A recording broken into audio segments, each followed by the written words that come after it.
কেউ যদি আগামী দিন মুসলিম হিসাবে আল্লাহর কাছে পরিচয় দিতে চায়, মান সাররাহু আইয়ালকাল্লাহ গাদান মুসলিমান,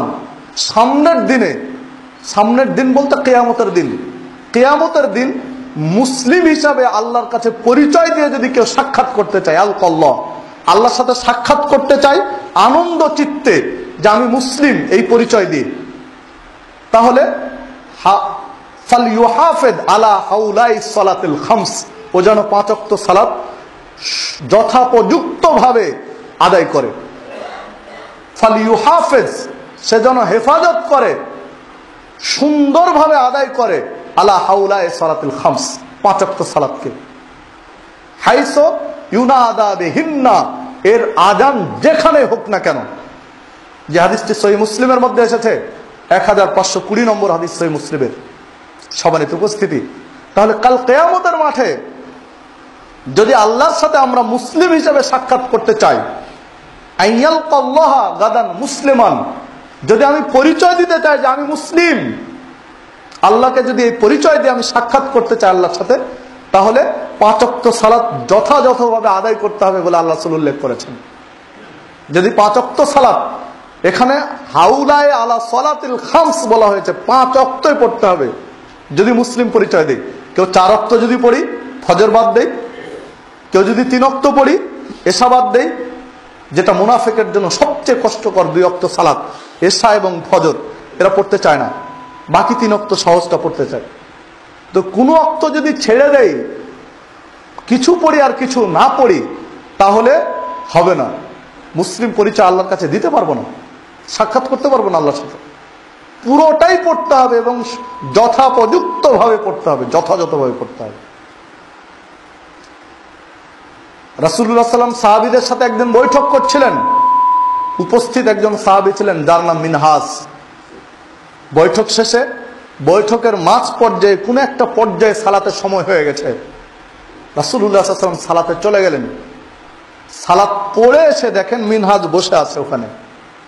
মিনহাজ নামক সাহাবী বসে আছে মজলিসে, যার সাথে আগেও বসেছিলেন। সালাত পড়ে এসে দেখেন ওখানে বসে আছে। তখন রাসূলুল্লাহ সাল্লাল্লাহু আলাইহি ওয়াসাল্লাম বলছেন, মা মানাকা আন তুসাল্লি মা'আন নাস, মিনহাজ, মানুষের সাথে সালাত পড়তে তোমাকে কে নিষেধ করলো, কিসে বাধা দিল, কারণ কি, কি সমস্যা, কি সমস্যায় পড়লে তুমি, তোমাকে কে বাধা দিল, কিসে বিরত রাখলো সালাত পড়তে মানুষের সাথে, আমাদের সাথে? আলাস্তা বে রাজুলিন মুসলিম, তুমি কি মুসলিম নও? তোমার পরিচয় কি মুসলিম নও? কারণ যে মুসলিম নয় তার সালাত পড়া লাগে না, যার পরিচয় মুসলিম একে সালাত পড়া লাগে। তাহলে তুমি মুসলিম হয়ে থাকলে কেন সালাত পড়লে না? মিনহাজ বললেন, রাসূলুল্লাহ, আমি বাড়িতে সালাত পড়েছি। সম্মানিত উপস্থিতি, তাহলে এই হাদিসে যেটা ফুটে উঠে, আলাস্তা বে রাজুলিন মুসলিম, তুমি কি মুসলিম নও? তোমার পরিচয় কি মুসলিম নয় যে তুমি সালাত পড়লে না? যে যদি কেউ সালাত না পড়ে, তাহলে এই হাদিস প্রমাণ করে যে লোকটির পরিচয় মুসলিম হতে পারে না, সে মুসলিম হিসেবে পরিচয় দিতে পারে না যদি সালাত না পড়ে। যে হাদিস নাসাইর মধ্যে এসেছে, 857 নম্বর হাদিস, প্রথম খণ্ডের 98 নম্বর পৃষ্ঠায় এসেছে। শেখ নাসিরউদ্দিন আলবানী বলছেন হাদিসের সানাদে কোনো ত্রুটি নেই, হাদিস সহিহ।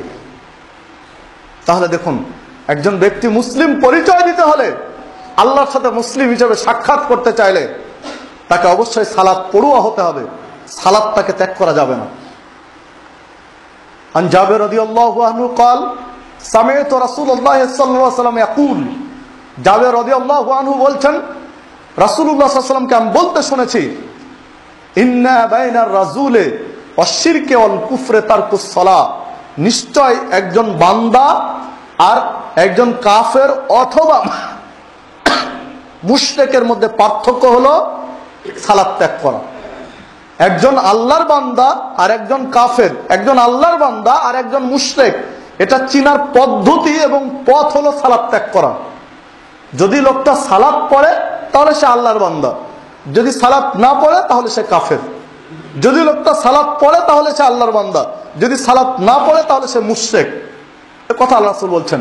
হাদিস সহিহ মুসলিমের 256 নম্বর হাদিস, সহিহ মুসলিমের 257 নম্বর হাদিস, সহিহ মুসলিমের প্রথম খণ্ডের 61 নম্বর পৃষ্ঠায় হাদিসটি এসেছে। হাদিস যেহেতু সহিহ মুসলিমের, কেউ উল্টিয়ে দেবেন এর কথা বা যুক্তি খাড়া করবেন এই কোনো সুযোগ নেই। সালাত না পড়ে নিজেকে মুসলিম পরিচয় দিয়ে দেওয়ার কেউ কূট কৌশল অবলম্বন করবেন এই সুযোগ নেই। আগে সালাত পড়তে হবে মুসলিম পরিচয় দিতে চাইলে, যেহেতু হাদিস সহিহ মুসলিমের, কোরআনুল কারীমের পরে সহিহুল বুখারী, এরপরে সহিহ মুসলিম। এই বিষয়ে সবাই অকাট্য দলিল হিসাবে সহিহ মুসলিমের হাদিসগুলো সহিহ। আন আব্দুল্লাহ ইবনে বুরাইদা রাদিয়াল্লাহু আনহু قال قال رسول الله صلى الله عليه وسلم, আব্দুল্লাহ ইবনে বুরাইদা রাদিয়াল্লাহু আনহু বলছেন রাসূলুল্লাহ সাল্লাল্লাহু আলাইহি ওয়াসাল্লাম বলেছেন, আল আহাদুল্লাযীনা বাইনানা ওয়া বাইনাহুমুস সালাহ ফামান তারাকাহা ফাকাদ কাফারা। কাফের এবং মুশরিকদের সাথে আমাদের একটা চুক্তি ছিল। আল্লাহ রাসূল বলছেন কাফের আর মুশরিকদের সাথে আমাদের একটা চুক্তি ছিল, সেই চুক্তিটা হলো সালাত। ফামান তারাকাহা ফাকাদ কাফারা, যে ব্যক্তি সালাত ছেড়ে দিবে সে কুফরি করবে। তাদের সাথে চুক্তি ছিল যে এই লোকটা আমার দলের। আল্লাহ রাসূল একজনকে দাবি করছেন যে এই লোকটা মুসলিম, সে আমার দলের। কতক্ষণ? যখন সালাত ছেড়ে দিবে তখন তোমাদের। এই চুক্তি আমার ছিল। আল্লাহ রাসূল বলছেন আহাদুল্লাযীনা বাইনানা ওয়া বাইনাহুমুস সালাহ, তাদের আর আমাদের মাঝে একটা চুক্তি ছিল সালাত, যে আমরা মুসলিম, তোমার লোক তোমার দলের নয়, এই লোক তোমার গোত্রের নয়, তোমার বংশের নয়, এই লোক আমাদের। এই পরিচয়টা, আমাদের পরিচয়টা টিকে থাকবে ততক্ষণ পর্যন্ত যতক্ষণ সে সালাত পড়েছে। ফামান তারাকাহা, যখন সালাতটা ছেড়ে দিয়েছে, ফাকাদ কাফারা, সে তোমাদের আর আমাদের নয়। হাদিস তিরমিজির মধ্যে পাবেন 2621 নম্বর হাদিস, 2 নম্বর খণ্ডের 90 নম্বর পৃষ্ঠায় হাদিসটি এসেছে। সম্মানিত উপস্থিতি, শেখ আলবানী হাদিস সহিহ বলছেন। তাহলে সালাত ছেড়ে দিয়ে মুসলিম থাকতে পারবো এরকম কোনো অপশন নেই। আল্লাহ শুধু পরিষ্কার, হাদিসগুলোতে স্পষ্ট, কোনো ব্যাখ্যা বিশ্লেষণ করে বোঝানোর মতো জিনিস নয়, একদম খোলামেলা বলছেন এই কথা। আন আব্দুল্লাহ ইবনে শাকিক আল-উকাইলি রাদিয়াল্লাহু আনহু قال